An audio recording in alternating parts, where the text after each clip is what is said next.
প্রশ্ন, বাংলাদেশ সংবিধানের পঞ্চদশ সংশোধনীর বিষয়সমূহ লিখুন।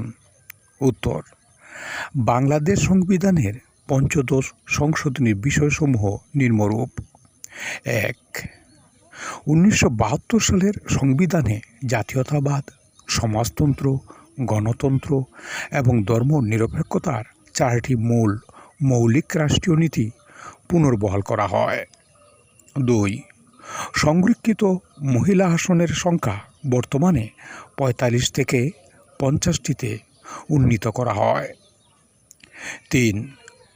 তত্ত্বাবধায়ক সরকার ব্যবস্থা বাতিল করা হয়, যা 1996 সালে সংবিধানের ত্রয়োদশ সংশোধনীর মাধ্যমে অন্তর্ভুক্ত করা হয়েছিল, কিন্তু পরবর্তীতে বাংলাদেশ সুপ্রিম কোর্ট কর্তৃক বাতিল করা হয়েছিল।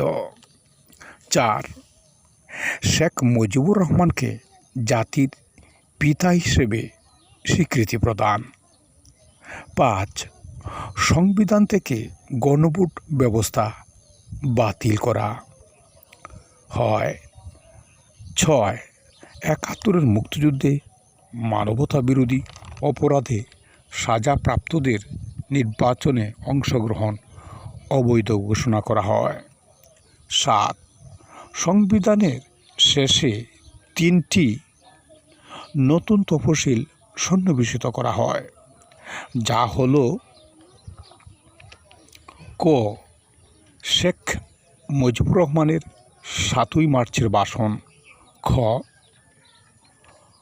25শে মার্চ 1971-এর মধ্যরাতে শেখ মুজিবুর রহমানের স্বাধীনতা ঘোষণা। গ. 10ই এপ্রিল 1971 সালে মুজিবনগর সরকার কর্তৃক স্বাধীনতা ঘোষণা।